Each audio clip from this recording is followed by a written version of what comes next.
guys, welcome to another episode of My Something Random. I've got an awesome new video for you. This is going to be a push stick throwdown, so stick around to see what I have in store. But first, don't forget to hit that like and subscribe button so you can be notified of all the content that I make, or you can follow me on Instagram in the description below.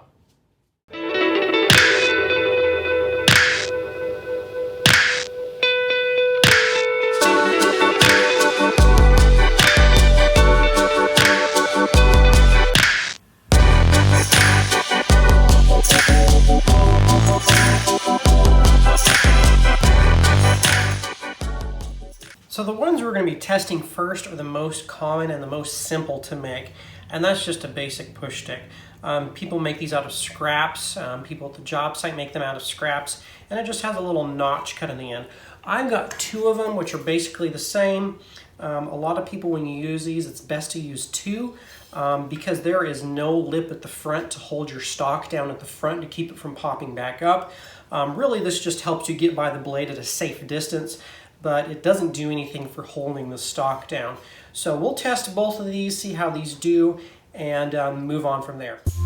So this design here is the simplest and cheapest you can make. You can make it out of scrap, whatever. You see the pieces of scrap that I make this one out of. It's probably one of the least safe in the sense that the front of the piece is not held down as good as any of the others, but you are at the farthest away from table saw blade. Also, your wrist angle is probably the least comfortable of any of these. So when you're doing this one, you definitely want to use two, just to have that extra hand there to help hold the workpiece down. So this is a strange little one that I found on the internet.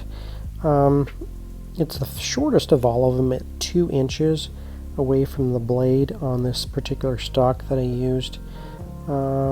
It did hold the front of the stock down a little bit better, but because it did put my hand a little bit closer to the blade and it was fairly narrow and just rocked back and forth, I didn't feel quite as confident in using it. As you can see, my wrist angle in this one, it wasn't quite as in line because I had to hold it awkwardly at the top. Same with this shot here, a little bit of lifting at the front of the stock. So this one is an interesting design here. This was featured in Popular Woodworking a while back. It looks a little funny, and I'll let you all use your imagination what it looks like, but it was fairly comfortable to use. It did hold my hand about 3.5 inches away from the saw blade. Wrist angle wasn't perfect. It was cocked forward just a little bit, and after a while with forward pressure, I could see it getting sore. It did hold the front of the stock down good, so I felt pretty confident using it. This guy here is a variation of that design where the handle is leaned forward a bit, so it puts more emphasis on the forward pressure of the piece of wood. This was about 3 inches away from the saw blade. As you notice, my wrist angle still isn't ideal. It still isn't straight with my forearm, but it did hold the stock down quite well. So this is one of the strangest looking ones, and it almost looks backwards. But as you can see, the handle is tilted very far forward, definitely putting emphasis on the front of the piece of wood that you're pushing through.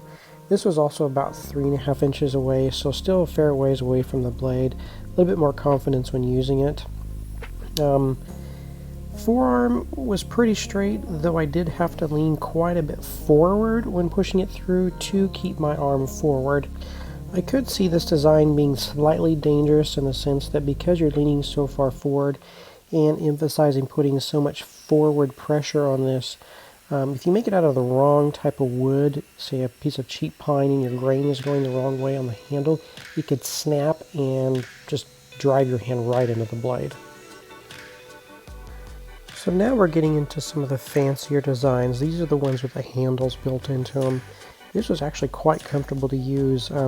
Keeping with the trend of the others, it has a longer front end to keep the stock down. One thing that I would do differently on this one is design it taller, because it actually got fairly close to the blade at about 2.5 inches.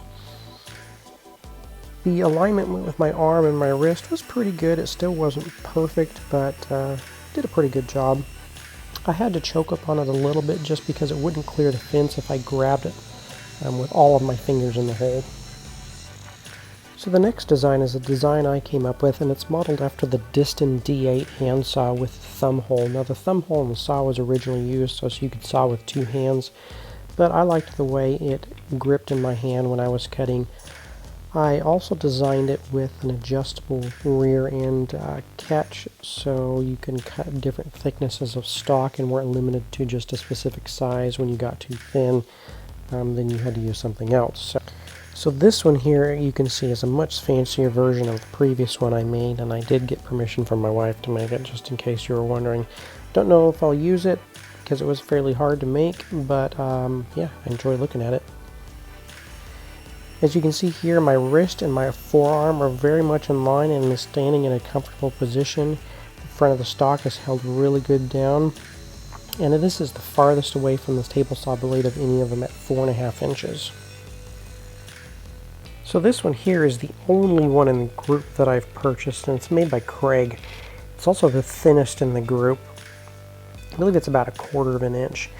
Holds your hands about 4 inches away from the saw, so it's the second tallest of all of them, and it's actually very comfortable to use. You can see my wrist angle.